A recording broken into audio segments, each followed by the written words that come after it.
Hello. Yes, what you are seeing is indeed not a ghost. Welcome back, everyone. Welcome back to the stream. I know it's been a while. I'm sorry for that. um, let me take a look at the stream stats. Seems like the kbps are fine, and they're stable so far. I have Twitch opened here on this side, and it seems like everything's working fine, right? Let me see if I can hear myself.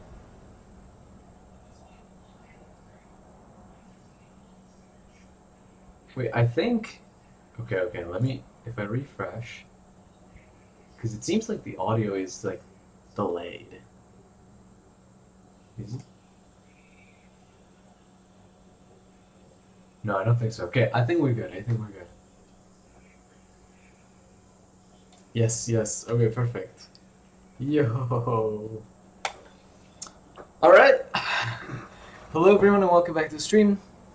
It's been like a week and a half since I last streamed. It's actually 2 weeks now that I realize. Yeah. You know, it's been a while. But I'm glad to be back with you guys.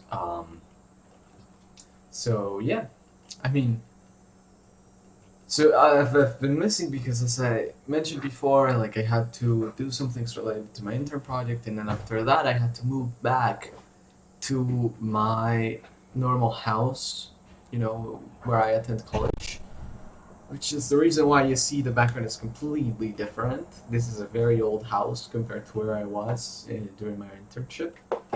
And yeah, so that's the reason, and that's what's going on, right? So, yeah, everybody, welcome back.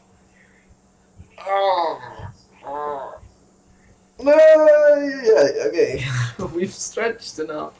It's time to begin. So, we're going to transition to our usual perfect coding scene. There you go. Yay! And then I'm gonna put the camera. Oh!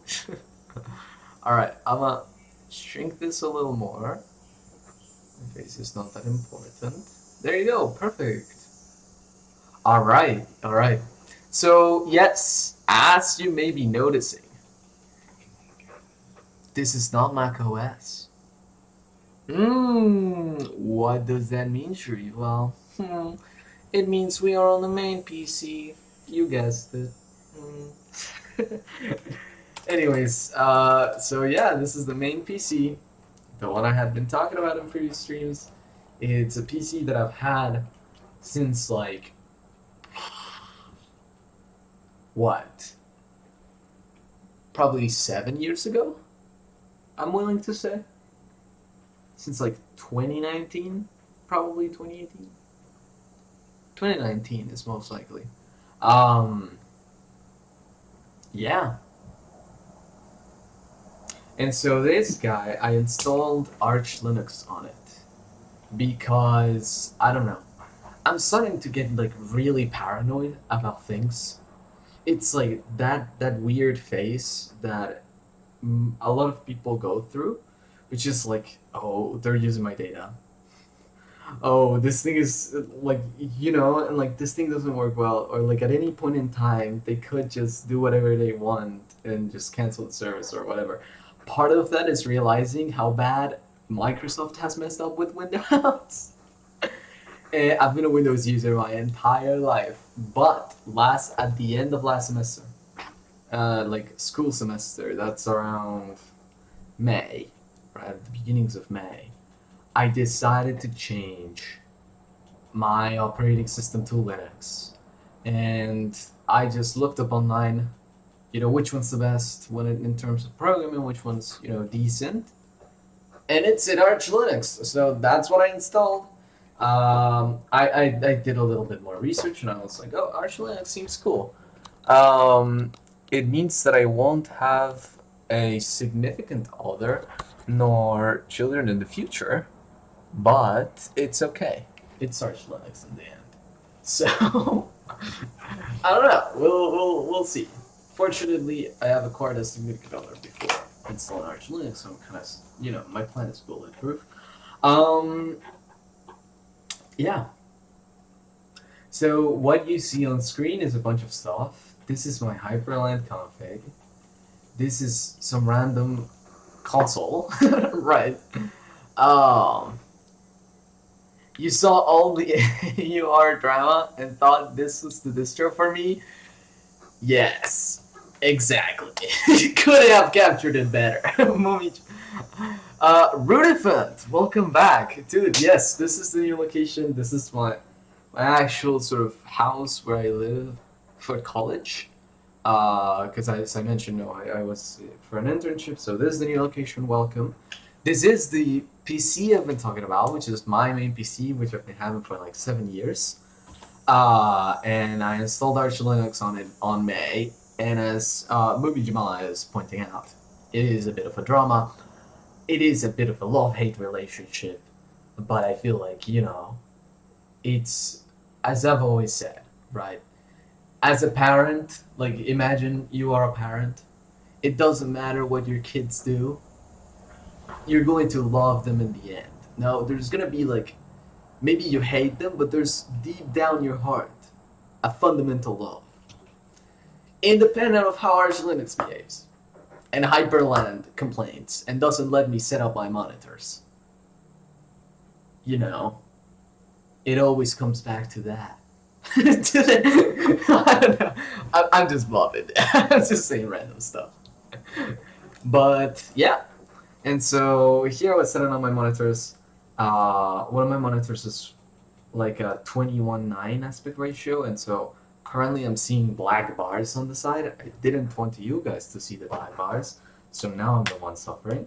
I'm gonna close this guy. I'm also gonna close this thing. And the Hyperland config, there's nothing else to see here, so bye-bye to using Ghosty as usual.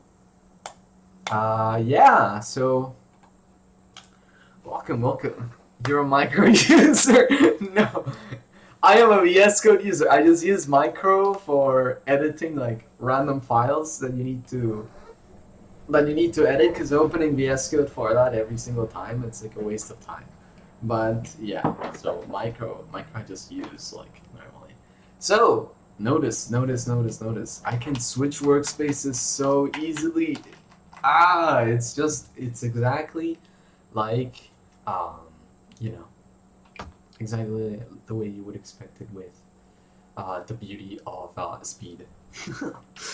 So one of the things we have to figure out is the fact that now I realize something.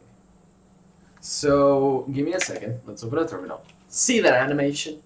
Did you see that animation? Oh my god. And you can continue to spend on terminals. Like, this is so beautiful. It's absolutely insane. Like, this is captivating. It's the magic of Hyperland. Like, I have like half of an idea, no, a third of an idea of a usual Arch Linux user. But like, these things really captivate me. It's like, wow, right? The speed, unnecessary colorful animations. They're not unnecessary. They're not unnecessary, buddy. They're not. They are completely necessary. Welfare, visual welfare is completely necessary for you to have, it increases your development speed, actually. Actually not sure if that's true, but yeah. The animations look funny like 2 to 3 times, so they get boring really quick and just waste time. Alright. The ones I didn't like were the workspaces ones. Where like, to change a workspace, it would like swipe in the workspace. At first I was like, oh wait, how nice, and then I got bored of it. Because every single time you have to be like,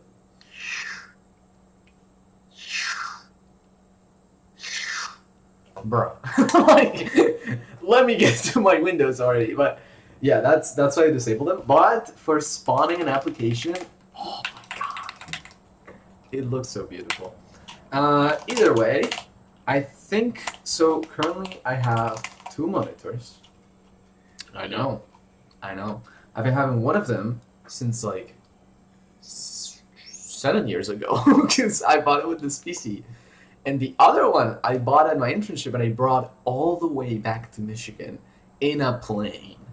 I wrapped it up in clothes so that it wouldn't break, and it somehow survived. It's absolutely, a miracle. But we had workspaces on a rotating cube in the 90s, but it didn't catch up. On a rotating cube. Oh, you mean like the animation? It's like, whoop, whoop. That's funny. Yeah, that one's. Yeah, it reminds me of like a power. There's a PowerPoint animation that's exactly like that. I see. Yeah, the animations for the workspaces, I don't know. For me, I don't like them. For the Windows, they're pretty good. But I think one of the things we do need to do is also, I think the font is a little small. Yeah, I think that's bigger. So my curl in Hyperland.conf, I know Hyperland moved to Lua. Please don't roast me. So one thing is, I have two monitors, one here and one here. And you'll see that in my key bindings, right? Whenever I switch workspace in one, I also like to switch workspace in the other. But that will be no longer because I need to see my OBS all the time so that I know what you guys are watching, so that I know that the camera isn't blocking anything. And thus we need to change Hyperland session another session of doing stuff with our Hyperland or whatever. So this workspace 11, which is bound to the other guy, to this other monitor. Penguin operator, hello. Welcome back. Welcome back. This is the first time in many years. Yeah, okay, so how are we gonna do this? Because what I have right now, it's like, the first monitor is this guy. Workspace 1 through 10 belong to the first monitor. 11 through 20 belong to the second one. So what key could I assign for switching workspace in the second monitor? So it's like super and 1 gives me the super and then a number gives me the switch between the main monitor, and then another key, something like super alt, maybe super alt 1 gives me the second monitor. That sounds about right? I hope so. Hi Parisi, hello, how are you? I'm good. How are you, Hi Parisi? Is this your first time? Wait, I don't remember this user, but yeah, I'm fine. Thank you.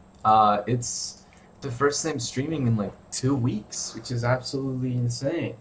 But we are back, which is great. You're just chilling, great, very good. So I'm trying to figure out. Okay, it seems like shift. Okay. So.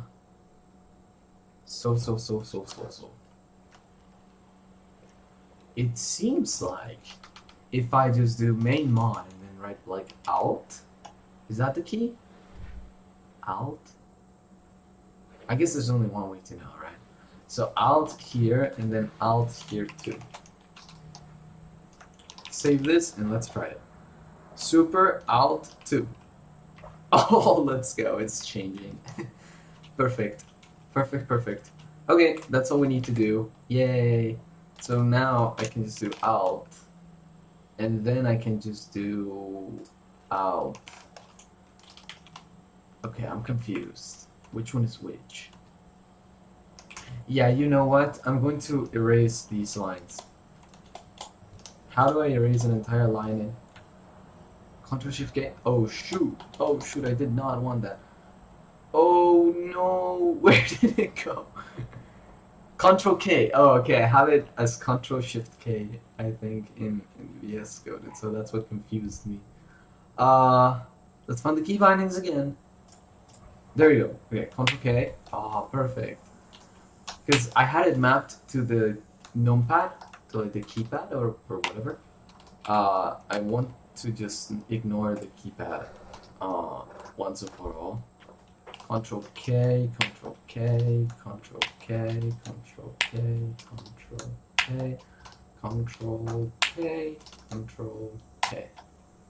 Alright, perfect. So we have that Alt. These guys, which have the one in front of them, switch orders so that everything's more pretty. There you go. And now we just add Alt. Alt. Alt. Alt. Alt. Alt. And Alt. Perfect. Super Alt. Super Alt. Oh my god. Super Alt 2. 1, 3, 1, 2. Yay! Okay, I see it changing on the other monitor. Alright, well, we're saved. Yay! Now if I change to the main one, I still see the OBS. This is perfect. This is awesome. Life is beautiful. Alright, people.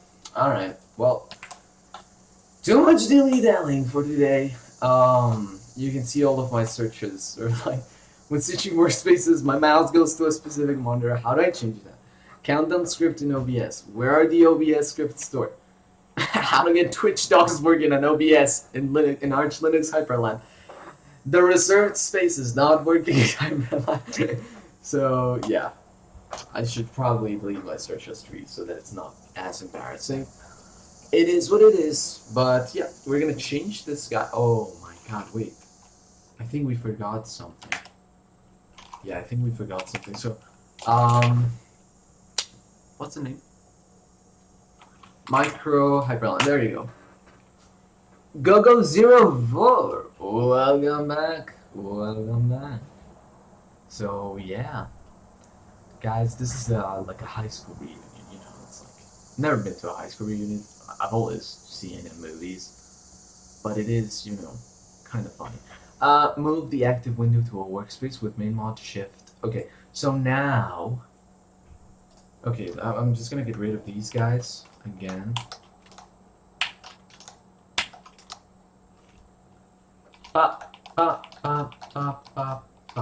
There you go.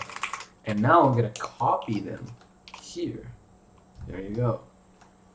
Copy, paste, copy. Oh shoot. Copy, paste.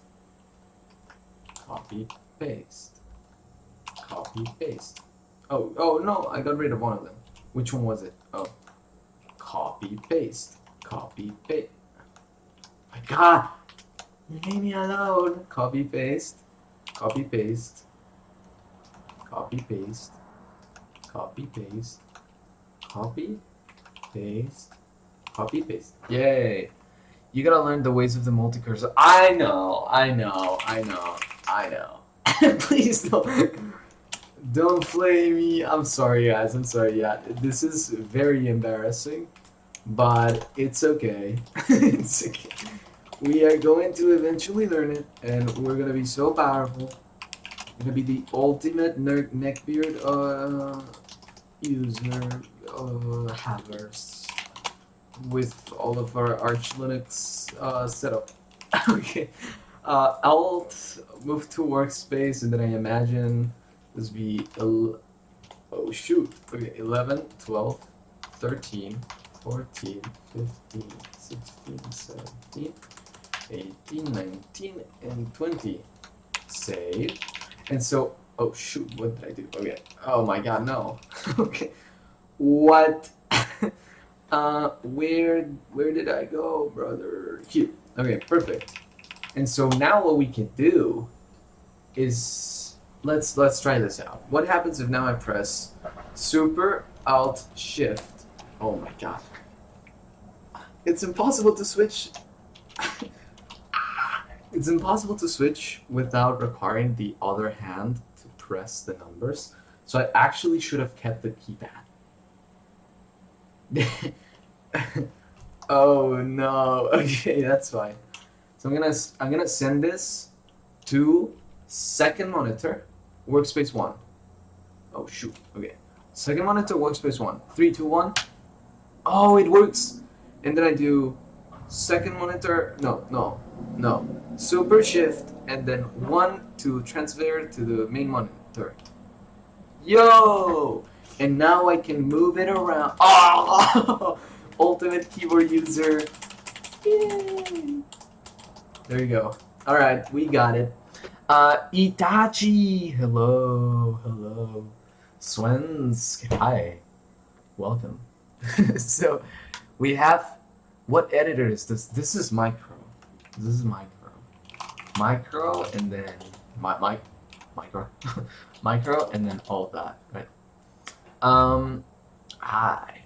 So, one thing, like, Arch Linux is like an interesting story because, like,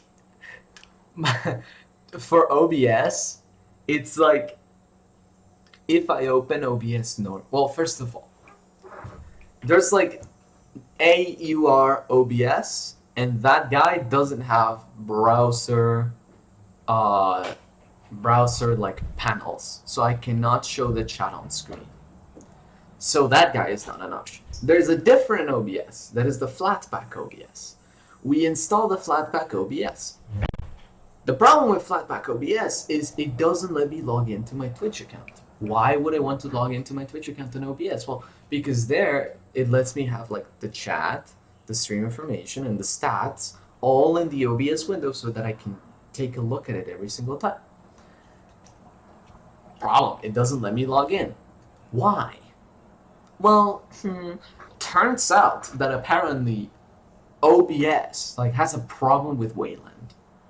There's just something that like if they show me the login window, the program crashes. Like, and so they just disabled the login window for Twitch, which is very funny. So now, what you have to do is go into a terminal and start OBS with like a specific command.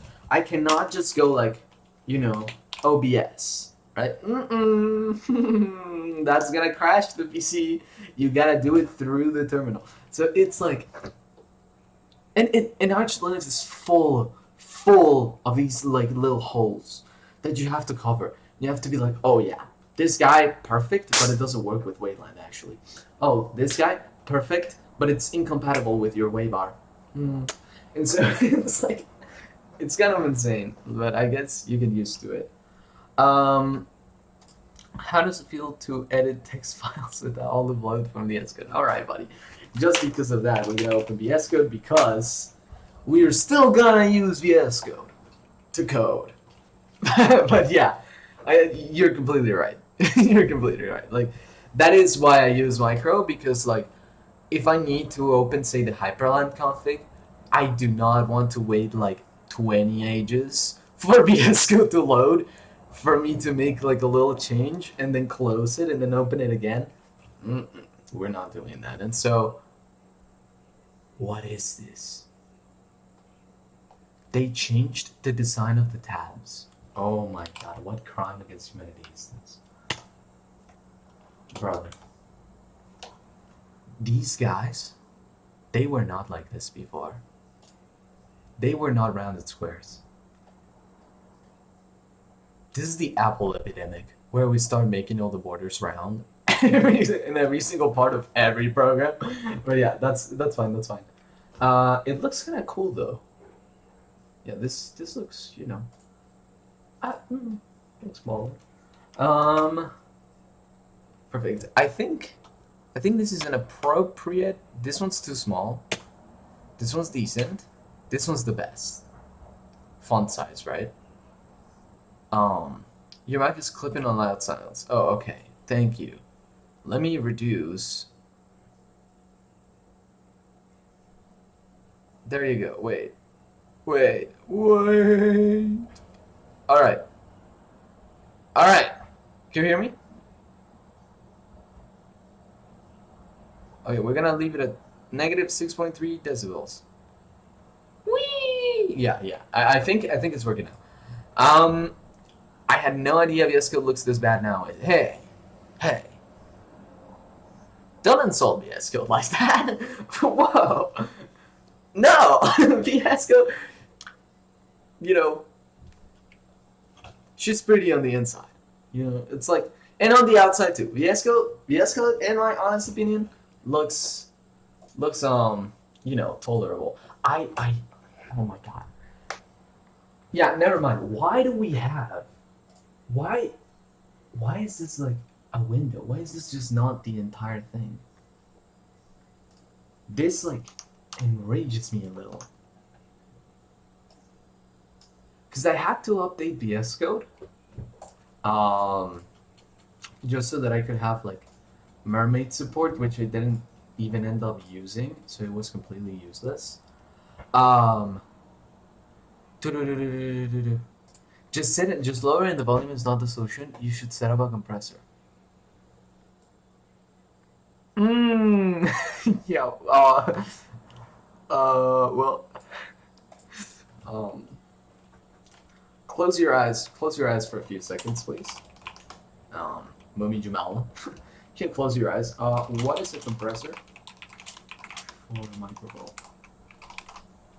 Mummy Jamal is not looking at the screen right now. A microphone compressor is an audio tool that automatically lowers it on the loud sound to bring the quiet sound up. Choose the gap. Okay. Okay. That makes sense. Let's do that again. Just lowering the volume is not the solution. You should set up a compressor. Oh yeah, I have planned like setting up a compressor for quite a while. It's just that, you know, has a little bit of compatibility issues, and I like the raw sound. I do know how to set up one though. Yeah. Anyways, okay, we're gonna do that. We're gonna do that in the future. Attending Mummy Jamal's suggestion. Um, for now, I want to show you guys how everything is looking, because this thing, you know, absolutely amazing. So this VS Code, which for some reason looks a little bit more different than I remember it.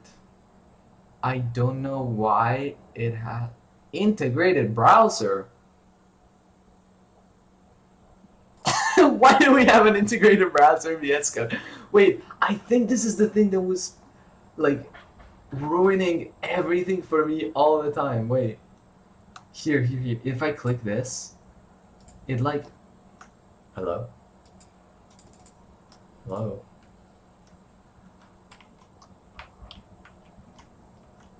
Can you open the link, please? Open.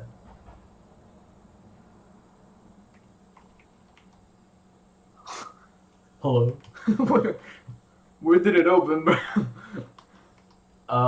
Well, yeah, it seems like we're out of luck.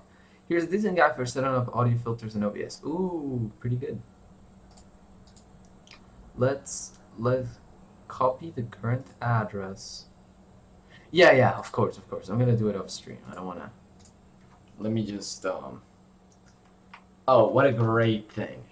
I don't know if we have a notes app on. Yeah, we definitely don't have a notes app on. So okay, what would be the best way to write notes? I know. We spawn up a terminal. Oh shoot, we had the Firefox open over here. It's just that I had it on full screen, and that's why it didn't tell me. Okay, that's fine. Okay. Alright. Perfect. That was just like a random link I had. This is not. What is the link? I wanna copy the link that Mumi Jumal is sending in the chat, please. Please let me copy the link. Brother, what is so difficult about copying a link? Control C, Control V. Yes, there you go. So we're gonna store this. Oh, this is old Reddit. Okay. We're gonna store this in a little file of our own. I have a little folder called Twitch. Scripts, and then we can do something like setup, right? And then I just wanna move setup.json to setup/setup.json.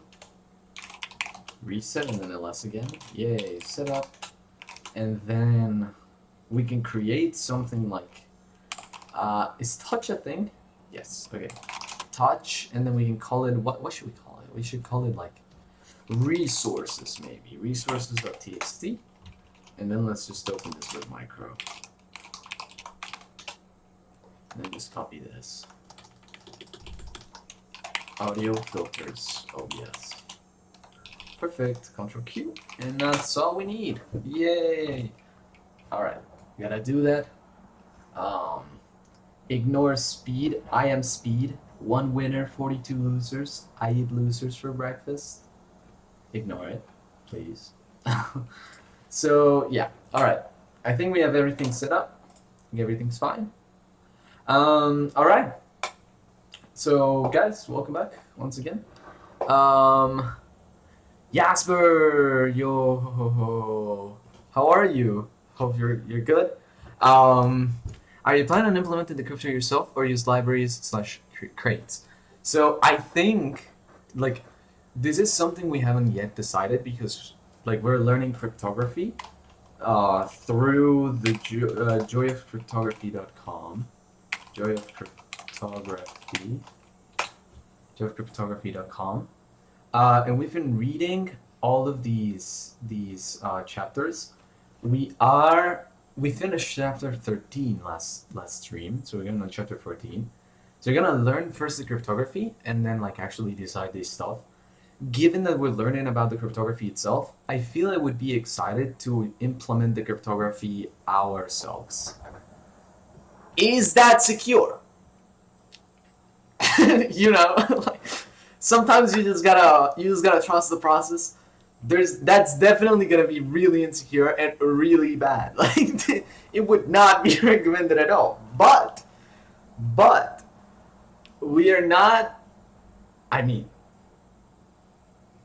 like in my mind, we're not going to use this blockchain. Like, well, I mean, okay, I feel that's a bad mindset.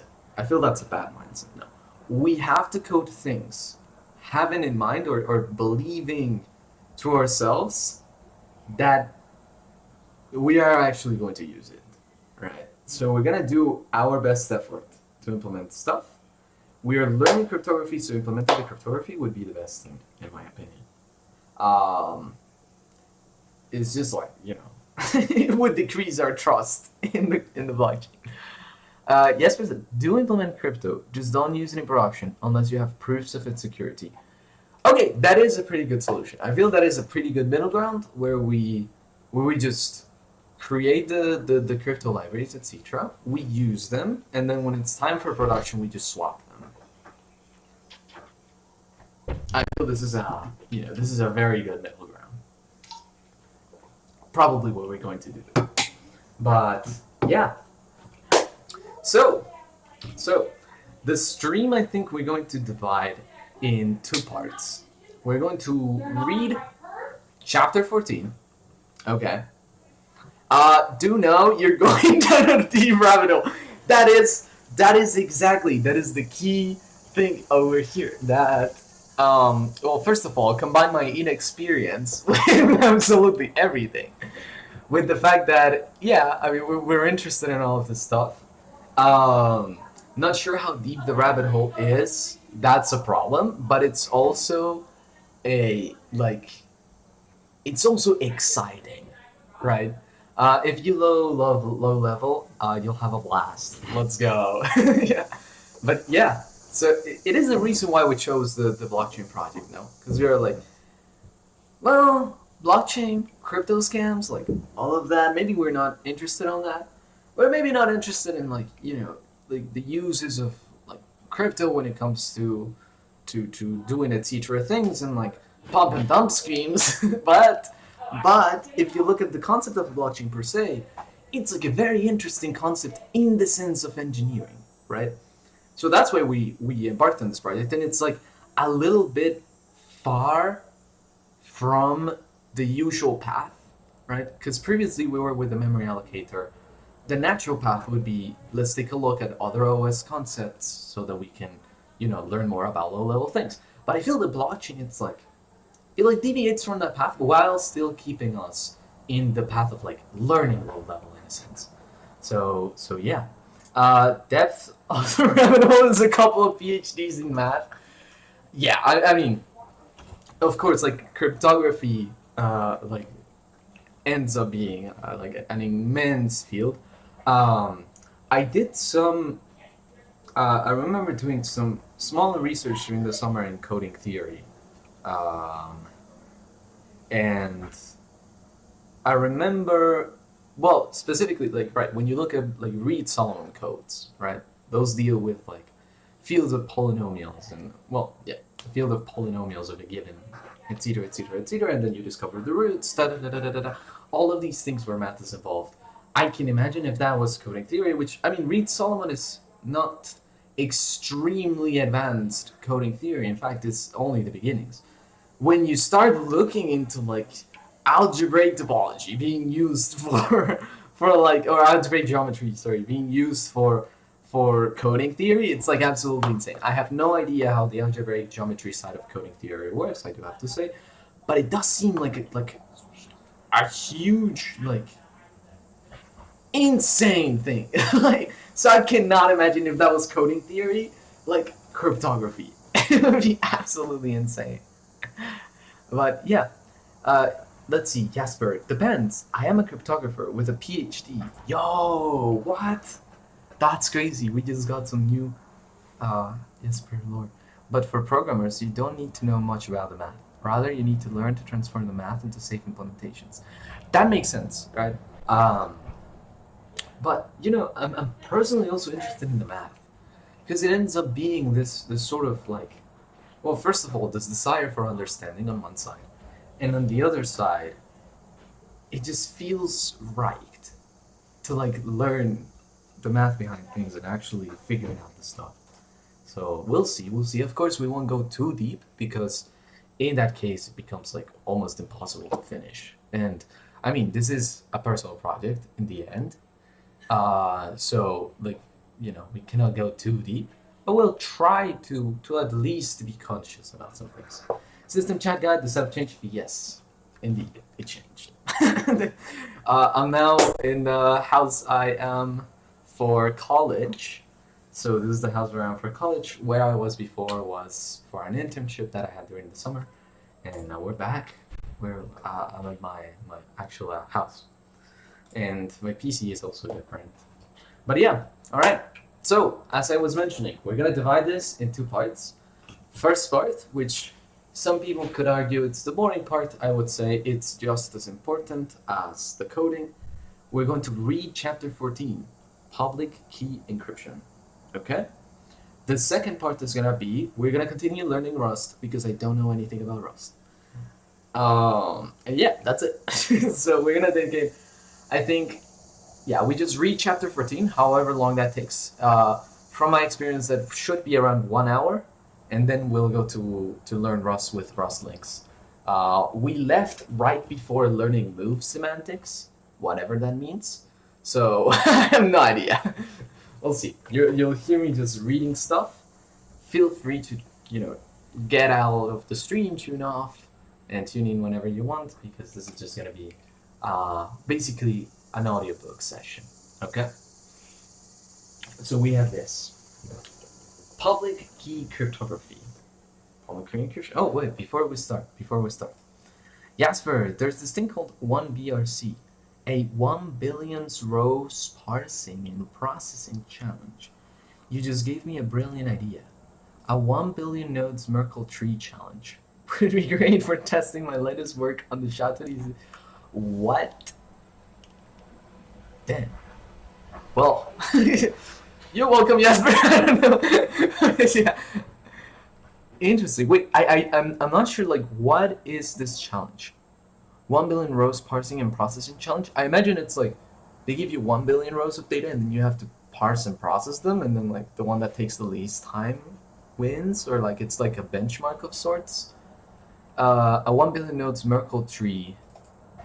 Okay, that seems a little bit excessive, but interesting. I mean, Merkle tree, right? Know what a Merkle tree is. I would have to. We'll have to tune into your stream, and see how that goes. But yeah. So we'll see. All right. Public key encryption for public key cryptography. Chapter 14. In a symmetric key encryption scheme, both encryption and decryption use the same key. A public key scheme disrupts this idea and uses different keys for encryption and decryption. The encryption key can be made public so that anyone can send encrypted messages.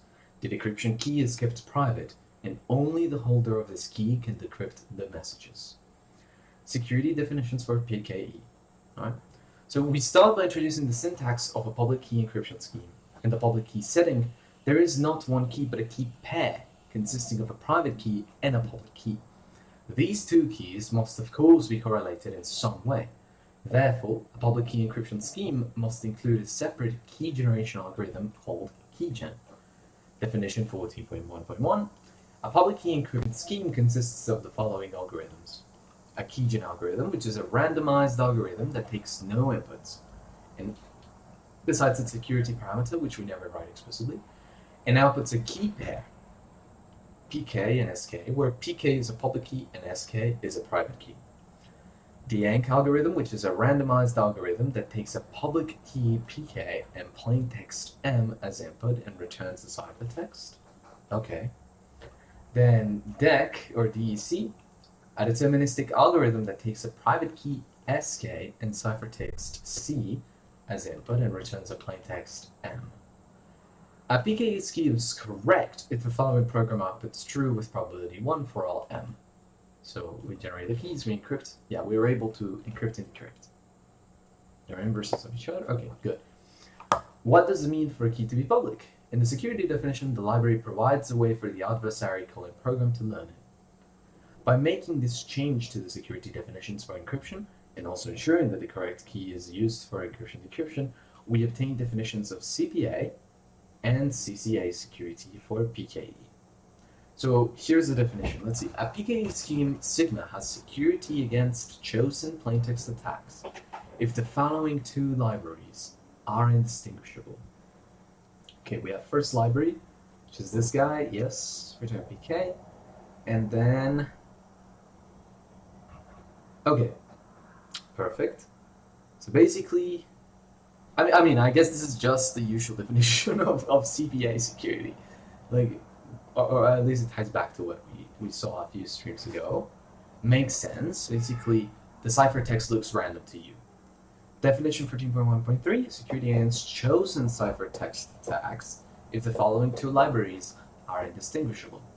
So we first encrypt something, then we decrypt it, and then it's the same as grab that ciphertext, okay, save it to know what the correspondence is, and then return, okay, if this thing is defined, return this, otherwise just return the decryption of this specific guy.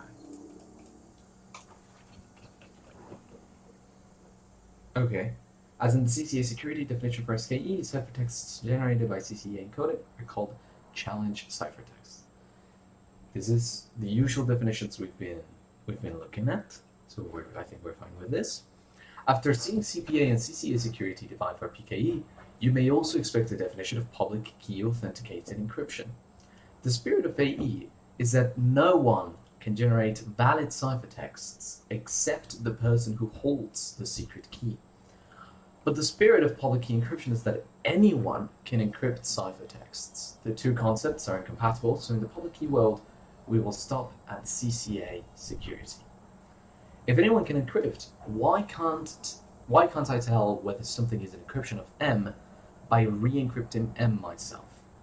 This attack would work if PKE encryption were deterministic. Okay, so this explains why the encoding algorithm needs to be randomized. Okay, that's interesting, yeah. If anyone can encrypt, why can't I tell whether something is an encryption of them by re-encrypting them myself? This attack would work if PKE encryption were deterministic. But just like the case of SKE, public key encryption cannot be deterministic. It is tempting to think that encoding of PKM has no secrets because both of its arguments may be public, but the randomness that ENC samples is a secret that the adversary doesn't know. The randomness used in an SKE's encoding algorithm is often included in its output, but this cannot be the case for a public key scheme. Okay. Let's see. Jasper, here's a list of books and websites you may find interesting throughout your journey. Oh, wait, we got it now. Okay, let's do this. Let's do this. I think I have the projects folder. We have not yet created a folder, but we have learning resources. So micro on learning resources .txt, and this is the one where I didn't know how to set up like what the ideal structure was for the project. So let's see. We have. Let me copy this. We have this. So let's do cryptography. So we're gonna paste in this guy. Okay, hopefully you copied it correctly. Yes, and I think Jesper gave it to us in the order they are supposed to go. So I think we can just copy this one and put it up here. So like this. Yes. We can copy this, paste it here, and then we can copy this and paste it. There you go. Okay, that's a pretty cool URL. And then we're gonna say these were provided to us by Jasper and Jasper. Perfect.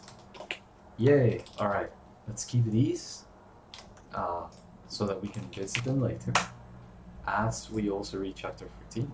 But yeah, thank you very much, Jasper. Let me close this terminal. So, where were we? We're here. There you go. So we have 14.2. One-time versus many-time encryption. Okay. Before describing an actual PKE scheme, let's first discuss a property of PKE that will make future security proofs easier. In the symmetric key world, it makes a difference whether a key is used to encrypt many plaintexts or just one. For example, OTP is secure when a key is used to encrypt one plaintext, yes, but insecure when used for many encryptions. In the public key world, there is no such distinction. Any PKE scheme that is secure for a single encryption is also secure for many. What this means is that if we need to prove CPA security for a PKE scheme, it's enough to prove a simpler property of security for a single encryption. Okay, so this is a general. Okay. Any PKE scheme that is secure for a single encryption is also secure for many.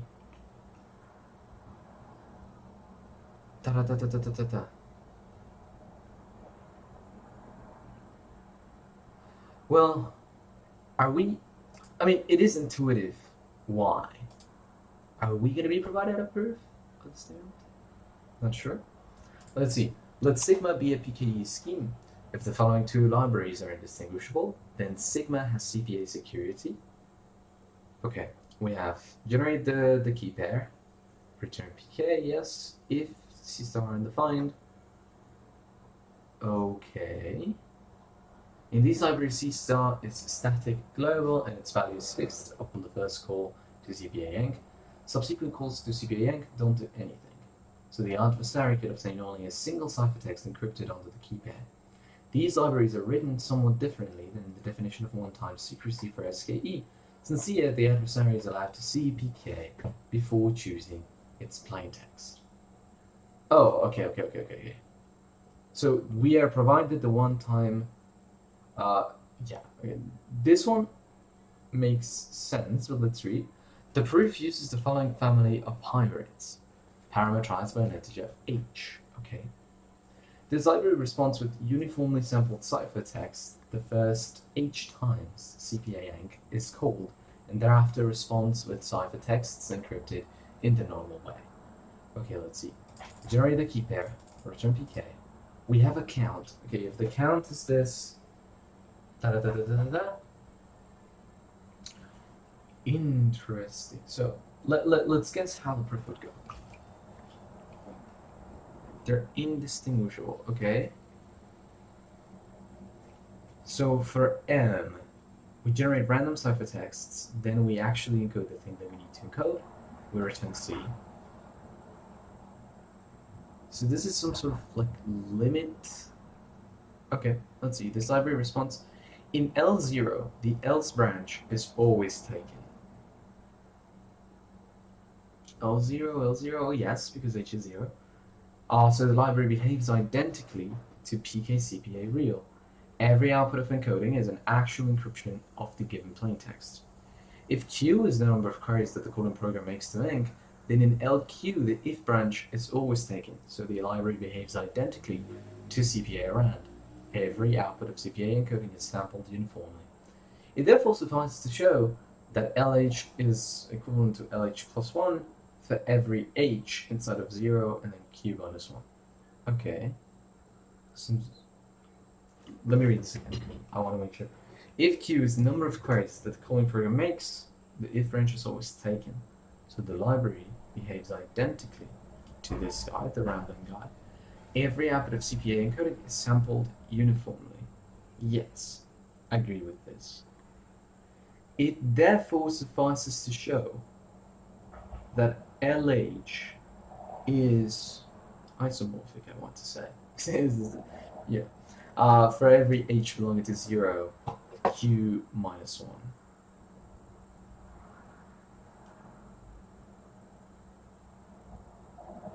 Yes, okay. That makes sense.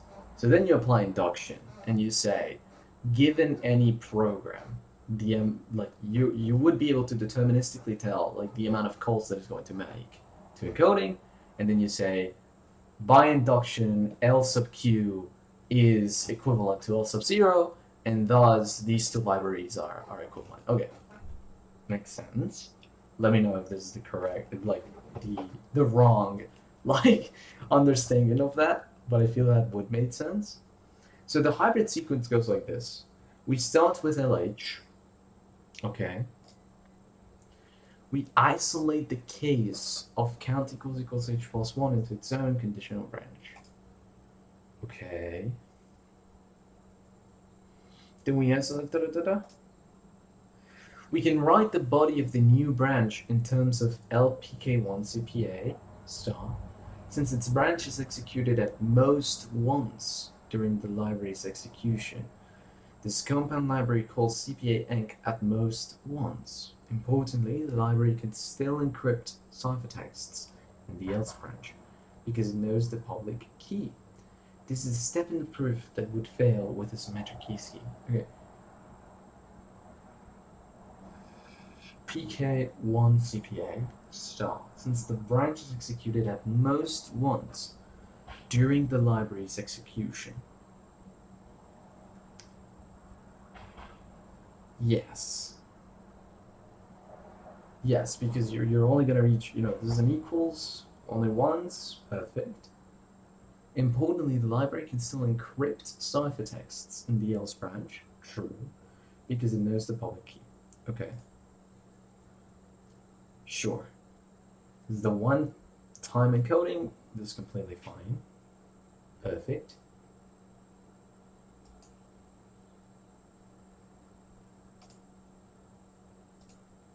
Yes. Oh, okay, since the two libraries are equivalent, we can exchange one or the other. Perfect. And now we're able to replace, okay, I see. Huh. Okay, makes sense. Then we can merge this call with the previous call, and then you reach induction. Okay, that makes sense.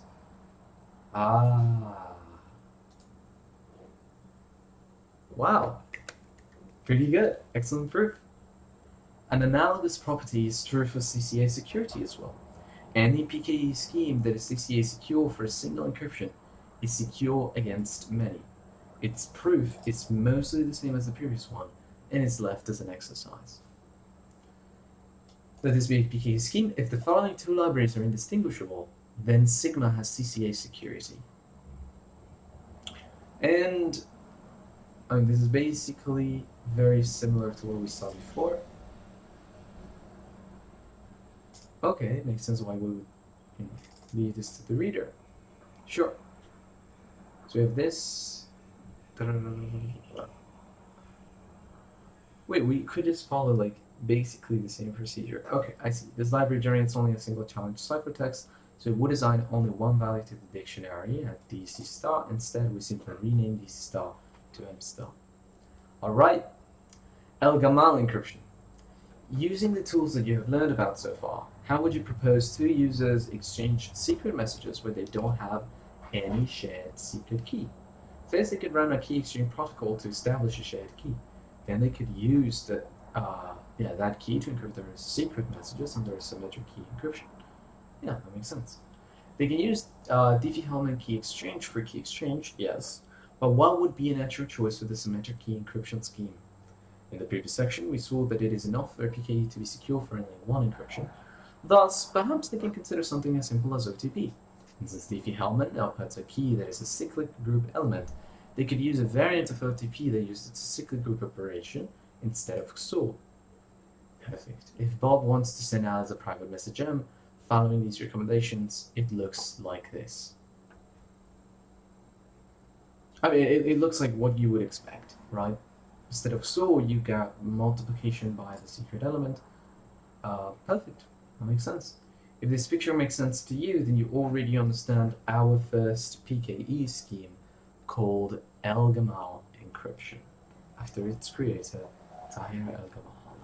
El Gamal encryption is what you get when you label Alice's message the public key and label Bob's two messages as the encryption of M. Okay. Wait, this is a nice rephrasing. So Alice's message serving as the public key, then you both figure it out. I see. Okay. Wait, that is pretty interesting.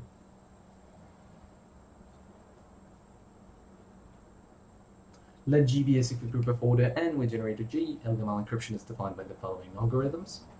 And compared to the picture above, we have renamed values as follows. Yeah.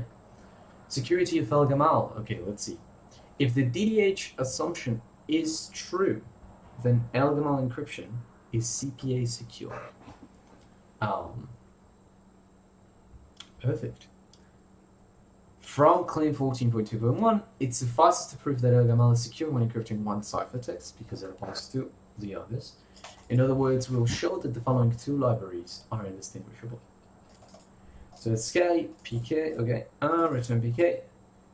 If C star is undefined, on the left we grab a random group element, set C1 to be that, C2 to be this guy with the public key being this guy, and then we have those two, and that's what we return.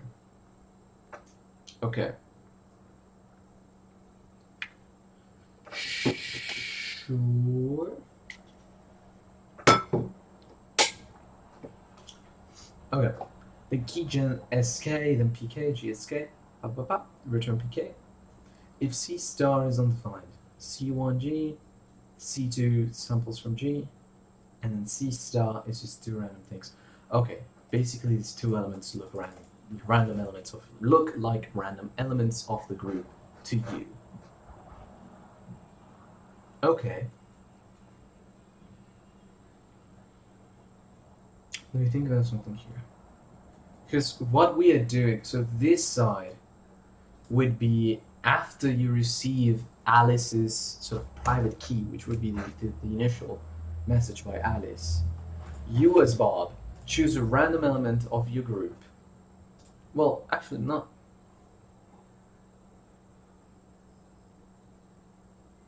Why are we using ZN? Oh, yeah, no, sorry.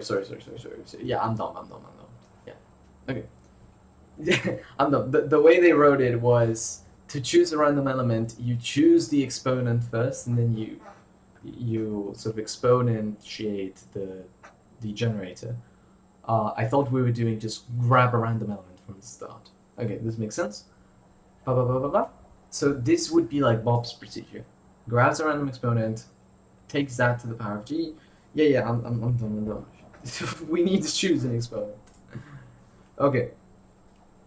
Then it encrypts it basically, and then it returns both whatever Bob chose, so that Alice can now run the same thing but on her side, and whatever resulted from encrypting M, or like, multiplying M by what the shared key now is.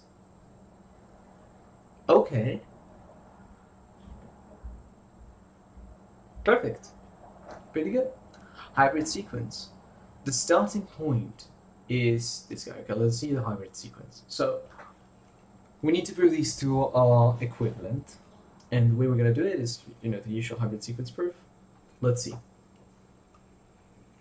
Let's actually think, like, how would we do this?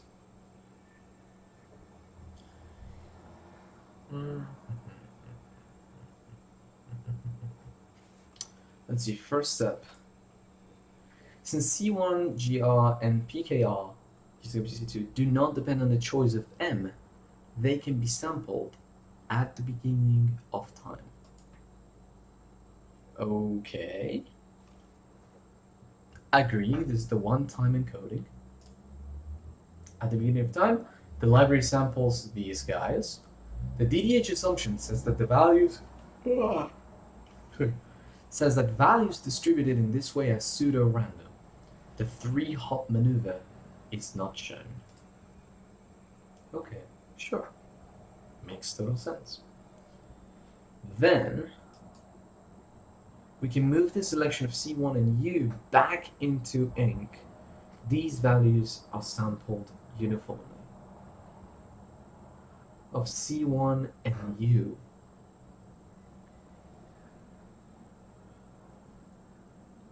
I see U. I don't see C1. Ooh, okay. Oh, you mean yes. Okay, yes. C1 together with R, yes, this is equivalent to just choosing a random group element. That's U. Then we baptize C2 with a different name after we realize that this is just, distributed uniformly. So C2 is an OTP ciphertext. Oh, wait. Does C2 is distributed uniformly independent of M? Okay, that's what I was curious about. How are we going to justify that this is a uniform distribution? I guess we have an answer. After making this change, the result is this guy.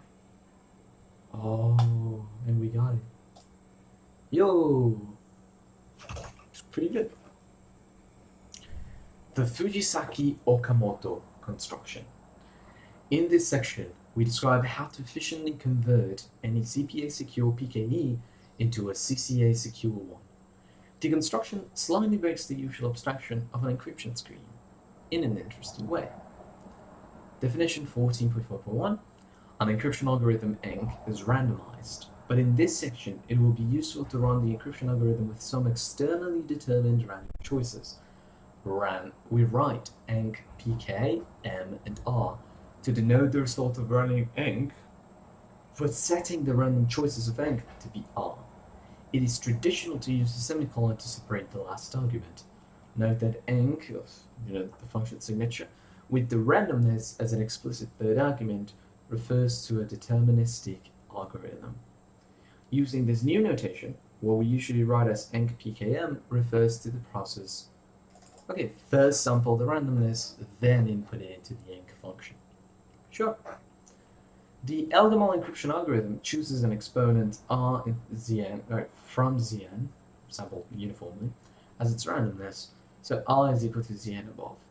Writing the encryption algorithm with this randomness as an explicit argument gives this. Yeah, okay. In this section, we will assume that every encryption algorithm's randomness comes from 0, 1 lambda. Okay, all strings of bits, length lambda, sure. This is without loss of generality because an encryption algorithm may use its randomness argument to see that PRG and obtain as much randomness as needed. Okay. The Fujisaki Okamoto construction is a recipe for converting a CPA secure PKE into a CCA secure one in the random oracle model. Okay. Its main idea is to encrypt plain texts of the form X using HFX, which would be our oracle, as the randomness. When the receiver decrypts a ciphertext, she will check that it was encrypted with randomness, HFX as expected, by re-encrypting it herself with that randomness. Oh, is this the reason why we need... Okay, I see. Reject it if it's not the case. You may wonder why using HFX for encryption randomness is useful for CCA security. The reasoning is subtle and clever. Valid ciphertexts must have the form this. And in the random oracle model, it can be argued that you can't produce a ciphertext of this form without first calling the random oracle at HFX. But if the adversary has previously called the random oracle at input X, then the library has a chance to compute the ciphertext C equals this. And remember the association C to X for later. The library is able to know what the decryption of C should be. No, the library is able to know that the decryption of C should be X, but it has deduced this fact without using the private key. When the library no longer needs the private key, we can apply the CPA security of the underlying PKE. If the adversary has previously called the random oracle at input X, then the library has a chance to compute the ciphertext C. And remember the association C X. Yes. The library is able to know that the decryption of what the decryption of C should be. That the decryption of C should be X, but has deduced this fact without using the private key. Yes. When the library no longer needs the private key, we can apply the CPA security of the underlying PKE. For technical reasons, X is not the actual plaintext, but has the form X equals M, and then we append S, where S is chosen uniformly. Thus, the encryption of M has the form this. Let sigma be a PKE scheme, and H be a random oracle with lambda alpha bits. Assume that sigma enc uses lambda bits of randomness. In the Fujisaki Okamoto scheme consists of the following. Okay, then encryption just goes as follows. We sample a random, lambda long bit string. R, which is a randomness set, is going to be whatever the oracle tells us for this value. And then we return C. We can then separate or grab the two of them from the decryption algorithm, yes. R is just the exact same thing. If C is different from the encoding of PK MS R, then return error, otherwise return M. Okay.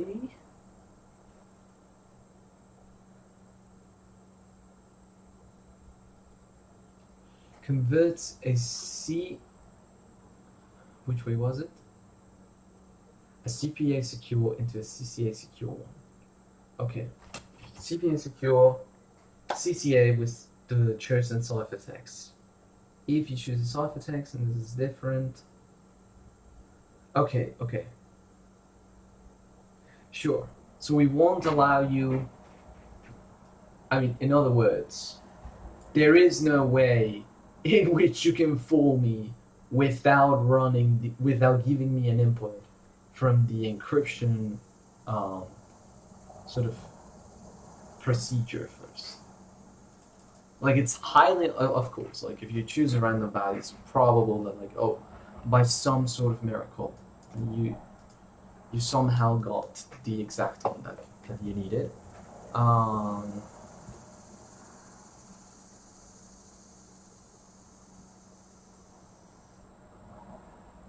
Okay.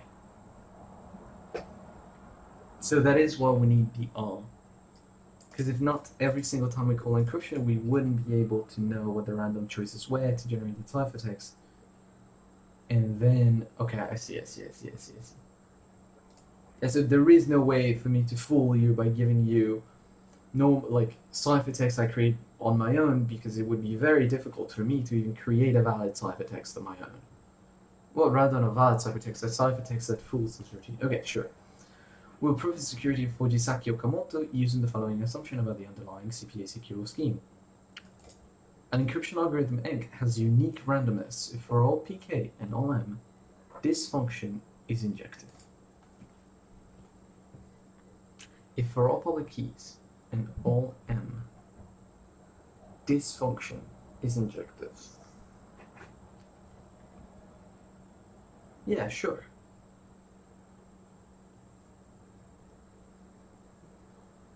Okay.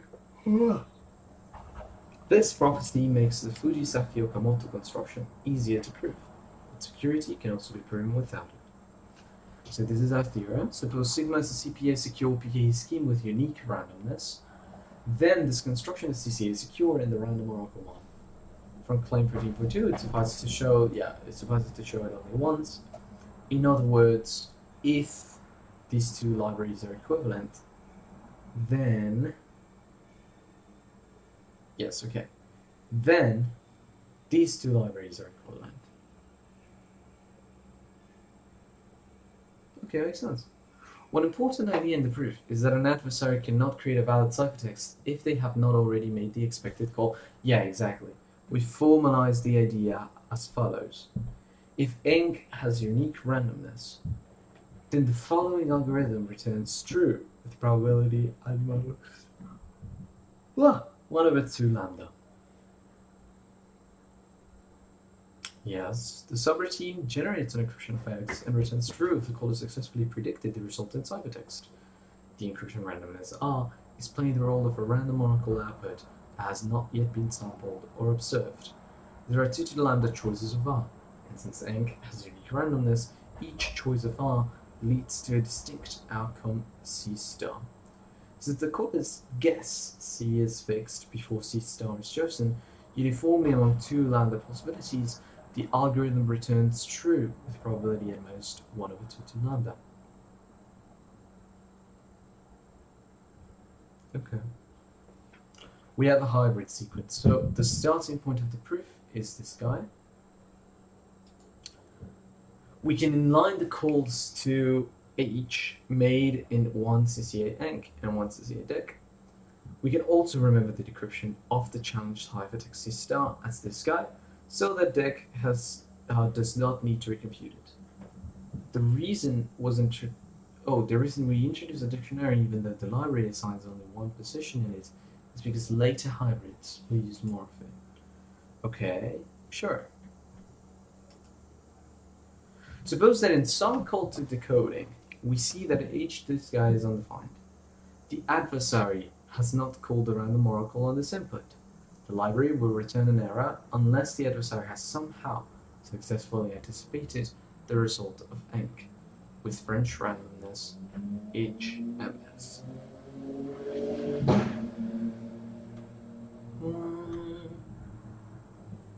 Okay. Probability then sigma has unique randomness makes a negligible difference to simply always return an error in this case. Sure.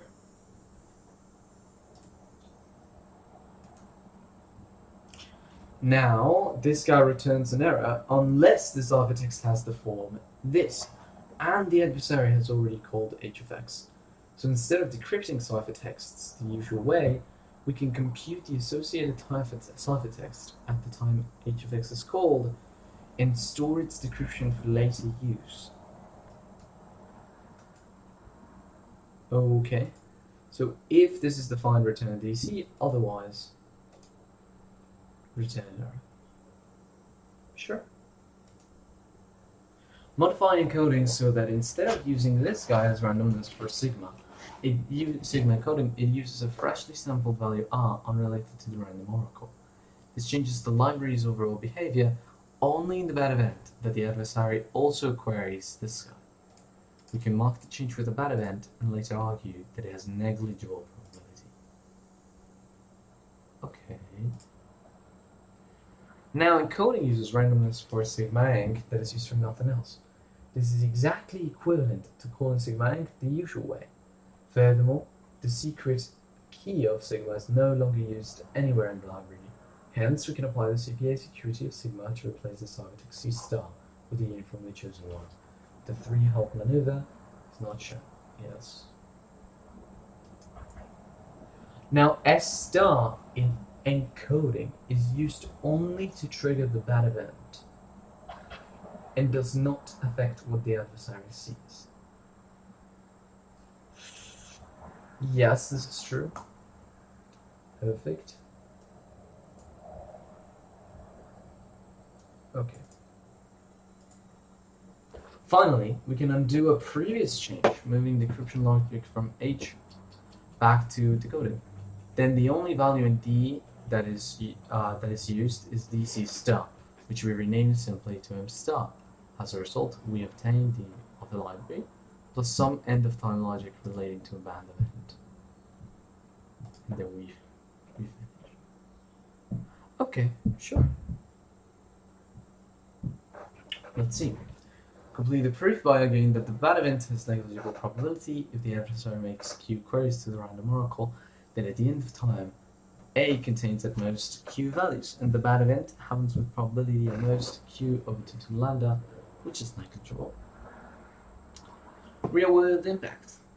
Because the Fujisaki-Okamoto construction adds CCA security to PKE with almost no overhead, it is used in many standard and candidate standard PKE algorithms. Recently held a competition to standardize the next generation of public key encryption schemes, holding the first round of submissions in 2017. Out of 46 PK schemes proposed, 25 used Fujisaki Okamoto technique to achieve CCA security. All 4 schemes that advanced to the final round of the selection process use Fujisaki Okamoto or similar failure. Ooh, wait. US National...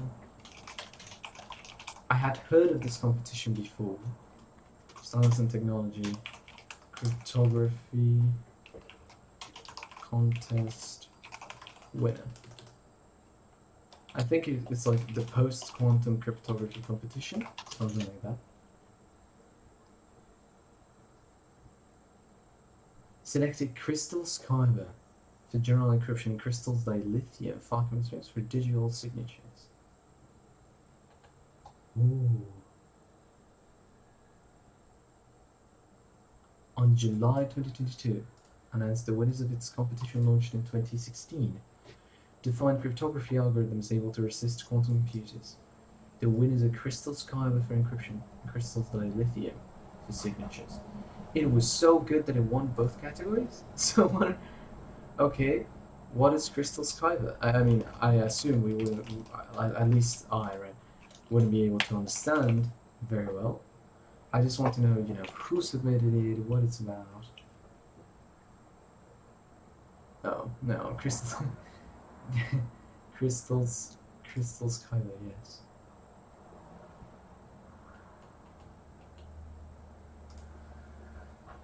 No, crystals kyber, creator.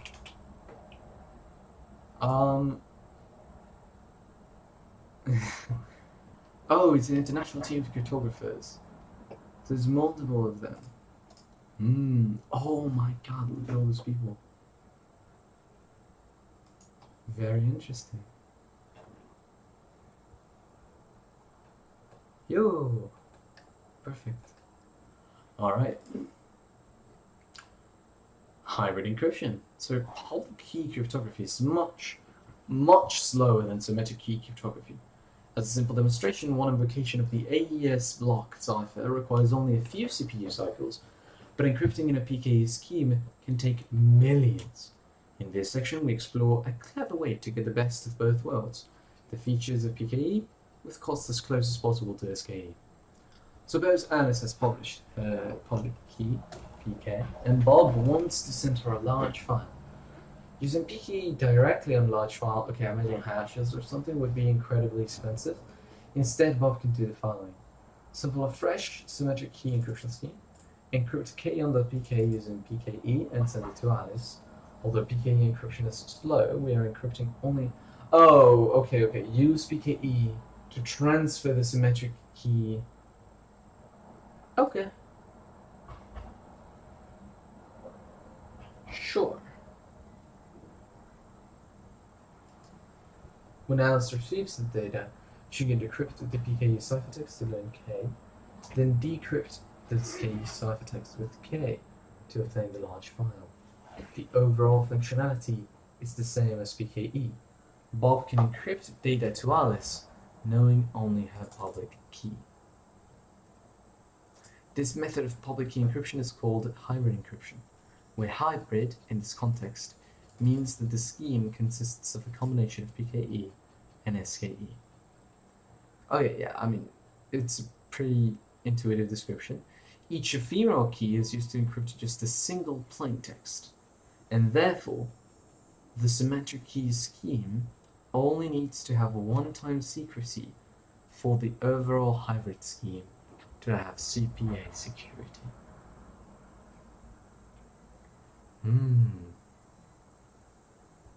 Proof. The proof is an easy consequence of the definitions. Okay, yeah, sure. We can immediately apply the CPA security of PKE. Yeah, the simple 3-hop.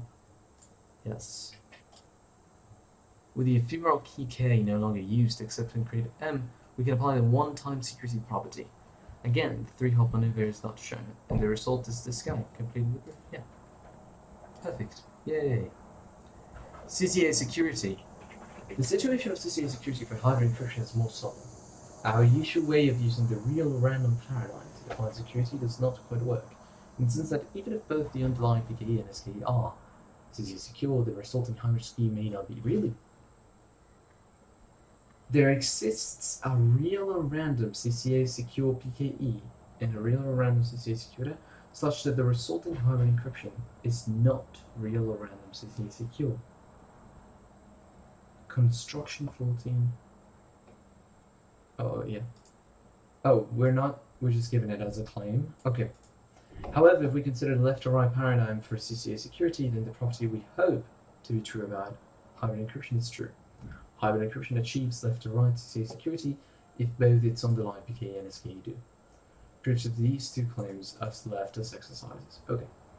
Hybrid encryption is the only example I know of a completely natural encryption scheme for which the distinction between left or right and real or random security is significant. In every other case, the encryption schemes we care about in practice satisfy both flavors. Okay. Key encapsulation. Because of hybrid encryption, there is rarely any need to use true PKE for anything other than encrypting uniformly sampled values. A key encapsulation mechanism is a specialized PKE that is capable of only that. It can encrypt only pseudo-random plaintexts. Oh, what? Okay, in a PKE we tell the encryption algorithm our choice is plaintext, but in a KEM we let the encryption algorithm itself choose the plaintext. Okay, although this might seem like a strange modification to make to a PKE, the benefit is that a KEM ciphertext can be shorter than a traditional PKE ciphertext. We let the encryption algorithm itself choose the plaintext. Okay, to differentiate KEMs from traditional PKE, we usually refer to the algorithms of a KEM as encapsulation, decapsulation, rather than encryption, decryption. Okay. A key encapsulation mechanism, KEM, consists of the following algorithms. We have keygen, which is the same as in PKE scheme, sure. Encaps, which is a randomized algorithm that takes only a public key as input and returns both a ciphertext and a plaintext. Decaps is the same as PKE scheme, a deterministic algorithm that takes a private key SK and ciphertext C and returns a plaintext M. Okay, so I assume the plaintext M is what you're going to use as a key, right? It's the only sensible answer. The definitions of CPA and CCA security for KEMs are similar to those for traditional PKE. The adversary's interface now takes no arguments, since a KEM's NCAPS algorithm does not take a plaintext argument. Yes, in addition to requiring that the ciphertext is pseudo-random, the definitions also require that the plaintext is pseudo-random and independent of the ciphertext. Okay.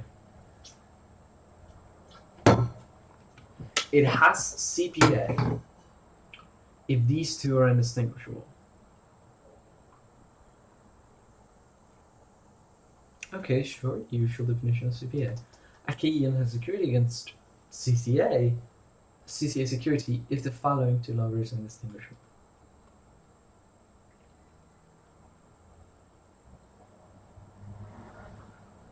Okay, you encode by grabbing M, you grab the ciphertext, you associate them together, return it, they look random to you. If this thing is defined, they return that, otherwise the DMs. Okay. Hybrid encryption is sometimes called the KEM-DEM paradigm, or DEM, the symmetric key encryption scheme, stands for data encapsulation mechanism. There's one time versus many times. So just like PKE, if a KEM is secure for a single encryption, then it is secure against many encryptions. Would seem intuitive, although we need the proof. Hence, we have the following results analogous to the ones of here. Because KEM encapsulation takes no plaintext argument, these algorithms are slightly simpler than a KEM. I guess, yeah, like the same argument would apply. Right? There's not much that changes. Which means, I think this is going to be left as an exercise. They're going to tell us, yeah. And I left as exercises. Alright, Elgamal KEM. One reason for studying KEMs is that their ciphertexts can be smaller than those of a PKE. Elgamal encryption provides a great example. Recall that Elgamal ciphertexts consist of a pair of group elements that have the form this. The security proof argues that pk to the r hides the plaintext, because pk to the r is pseudo-random given pk and g to the r. But if pk to the r is pseudo-random, why not just consider pk to the r to be the plaintext, and let g to the r alone be the ciphertext? The result is Elgamal KEM, and its ciphertext consists of just a single group element.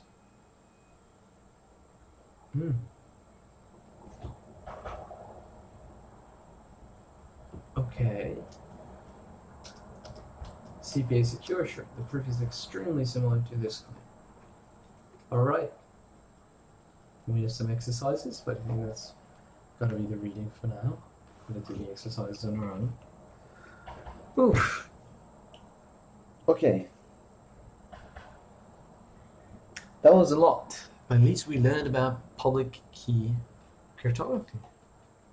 Well, we learned about OTP mainly as like a real world example. But that's pretty cool. Let's go. So there is this one notion, like we basically have it figured out with OTP. Like given that we've proven that OTP with this PK modification, right, is CPA secure and well, CC security holds and Elgamal encryption, I guess. What makes it necessary to have other encryption algorithms? My best guess is, despite security being proven, there is a lot of overhead depending on the method you choose. And so from now on, we're going to focus on discovering methods that have way less overhead, or something like that, or that are faster to execute, etc., etc. Because if we've proven security, like, it's like we need a better algorithm, security-wise, right? Because we've proven already that it works. So my best guess is now we're all about speed, or memory usage, or etc., etc., etc.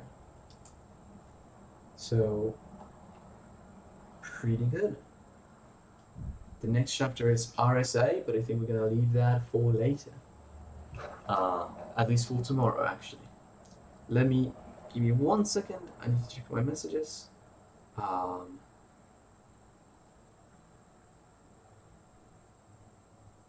Give me a second.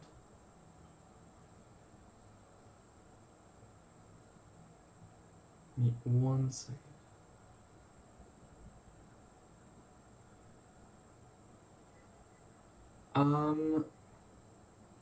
Oh no, somebody sent me something that is really bad.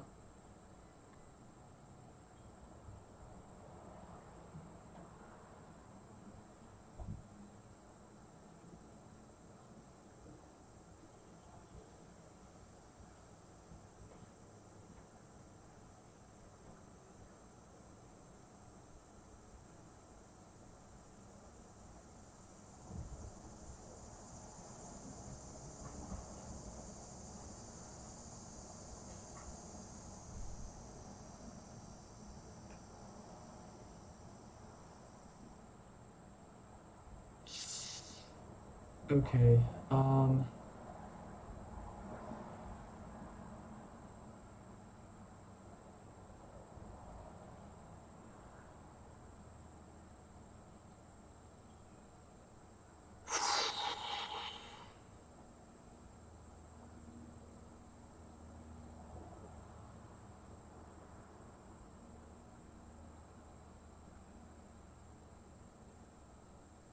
sorry. I just received a message about my about something that may mess up my immigration status as a student, which is really bad.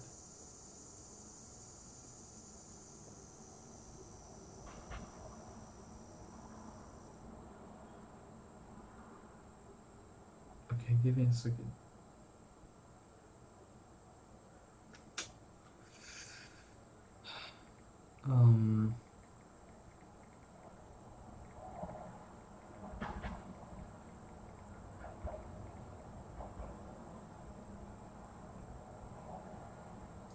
Me 1 second.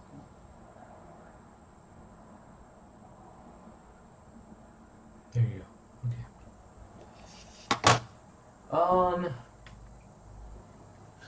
Okay, we'll see.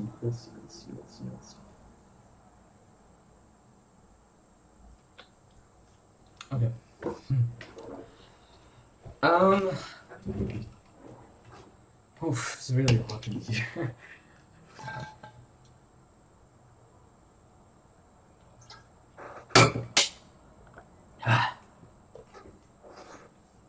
All right. So now, let's change the title of the stream and do learning Rust.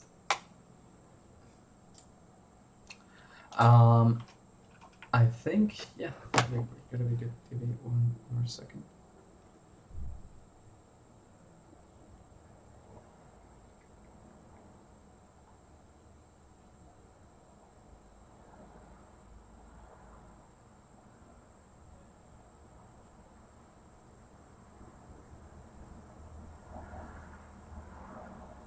All right. Sorry. Sorry about that. I am just checking my messages.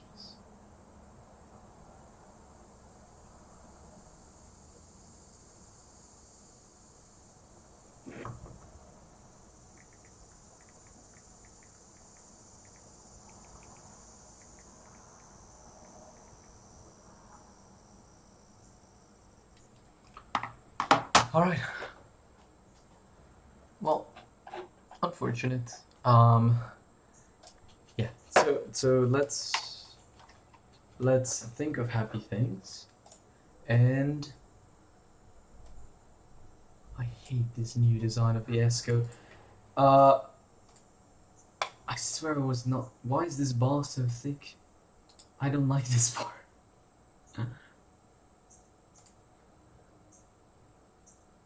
Yeah, that's better. That's way better. I don't want the integrated browser, thank you. Perfect. So what can we do now? Why is there so much space in between? Okay, that's fine. Let me open the terminal. ls cd projects, and there has to be maybe we can create a tutorials cd tutorials, and then I think we can just go and git clone rustlings. There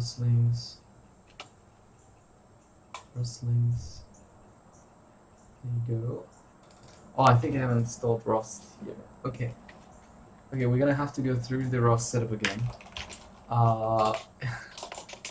Rust getting started in the installation and everything. Okay.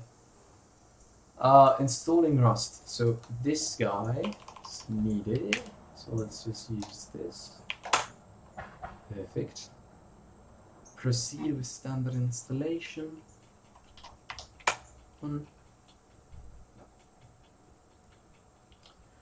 Is Rust up to date? Cargo.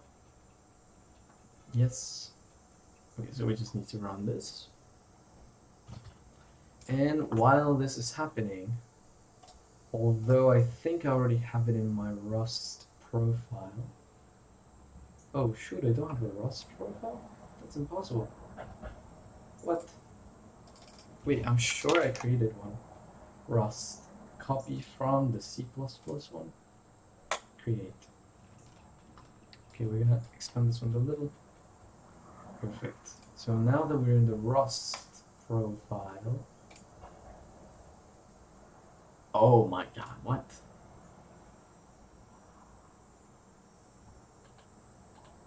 Wait, what? Restart, why restart extensions? Hello? Okay, that's fine. We can just go and say theme, file icon theme. It's gonna be the material icon theme. You have both the Microsoft. Oh my god. Theme. Call it theme. We're gonna choose the Atom 1 Dark Pro. Darker. Perfect. And now what we do is we expand. There you go. Finally, I'm just gonna uninstall all of the things I do not need for Rust. So let me uninstall,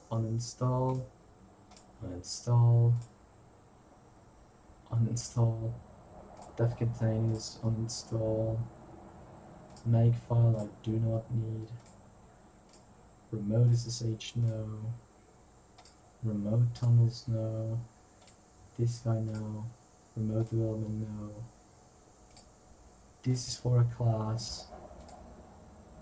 Perfect. Restart extensions. I think we're good to go. Oh.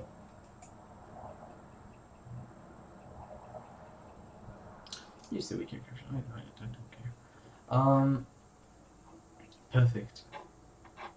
I think that's all, right? So I can reload the window now.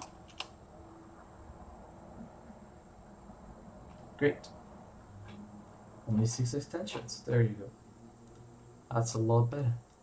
So now we're going to look for the Rustinizer extension by MatClad. If I remember correctly.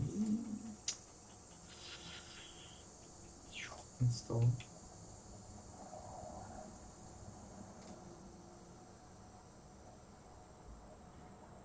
I think we're fine with this. Perfect. Yay! And now we can verify our installation of Rust. Seems like it worked. Great. Let's move here. I'm gonna close this guy. Let me bring this to number 1. There you go. So, well, I don't want to do this in malloc, right? Actually, let me just close VS Code. So open the terminal, and then let's see. Is Rust up to date? Rust up. Date. Oh, sorry. Update. Great. Cargo -- version. Do we have it? Yes. And that's it. Okay, so now what we need to do is install Rustlings. So we're going to do cargo install Rustlings.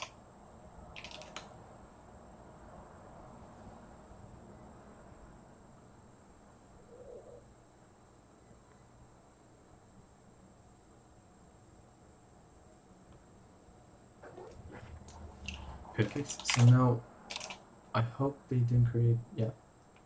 Okay, CD projects, CD tutorials. And I imagine it creates a Rustlings folder when I call it Rustlings init. Yes. We cd into the Rustlings folder, and then we run Rustlings. But I want to do that once we have it on VS Code.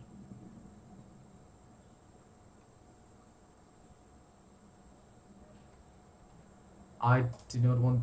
Oh my god. Yes, I trust this. Also, why do you not have. Anyways, let me close this here. Welcome, thank you very much. Alright, let's see. So, I think I've solved, like. We solved all of the exercises except for the move semantics. We're just about to start those. So let's take a look at those. Rustlings. Let's see. The central concept behind Rustlings is that you solve exercises. Yes. Make sure to have your editor open in the Rustlings directory. Yes. If you're stuck on an exercise, press H to enter a hint. Okay, enter to continue. Size is done. I think I want to do a list, and I want to continue from move semantics. Continue at move semantics. Perfect. Okay, let's see. So this is move semantics 1. Oh my god, okay. I think I can just take this to the other directory and then I can go to 1. Perfect. Fix the compiler error in this function. So we're gonna let vec v equal to vec. Then we do push on it. What? Cannot borrow vec as mutable, as it is not declared as mutable. Okay. So, obeying the compiler, we should just include a mute here. Okay. Let's go to next. Let's see. So what are we doing? It says main, yes. Fill vec. It grabs a vector. It borrows it. Whatever borrows means, because they didn't explain it to us. Pushes 88 and returns the vector. So what's the problem here? Make both vectors vec0 and vec1 accessible at the same time to fix the compiler error in the test. Borrow of moved value vec0, value borrowed here after moved. What? Let vec0 be equal to this. Move occurs because vec0 has type this, which is does not implement the copy trait. Whatever that means. The value was moved here. Assert that the two will equal. Value borrowed after move. Consider changing this parameter type in function fill vec. To borrow instead of owning the value isn't necessary.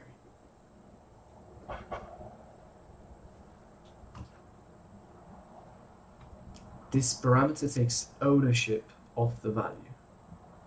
Consider cloning the value if the performance cost is acceptable. I think we're gonna need to travel to the Rust book. I'm sorry, but this is a new concept that no idea what it's saying. Rust book move semantics. Ownership of moves. Okay, RAI as usual. Because variables are in charge of freeing their own resources, resources can only have one owner. Okay, wait, I feel it's better if we start from RAII. What is this? Variables in Rust do more than just hold data in the stack, they also own resources. For example, box T owns memory in the heap. Rust enforces RAII, so whenever an object goes out of scope, its destructor is called its own resources are free. This behavior shields against resource leak bugs, so you'll never have to manually free memory or worry about memory leaks again. Here's a quick showcase. Is we allocate an integer on the heap, and then box 3 is destroyed here, and the memory gets freed. Okay.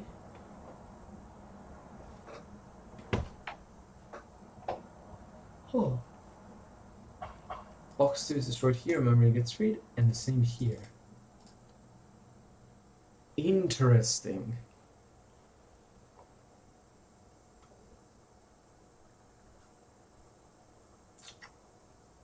What? Wait, so did Rust just get rid of the concept of the heap? Because you're supposed to store stuff in the heap if you want it to be available after you return. But if variables die whenever they leave their content, like their scope, then they take away whatever they allocate in the heap with them. And what? What does this even mean? How is this even good? Because then just use the stack for everything, right?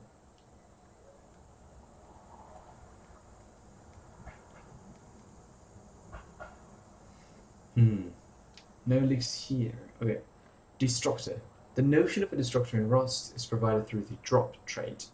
The destructor is called when the resource goes out of scope. This trait is not required to be implemented for every type, only implemented for your type if you require its own destructor logic. Run the below example to see how the drop trait works. When the variable in the main function goes out of scope, the custom destructor will be invoked. Okay.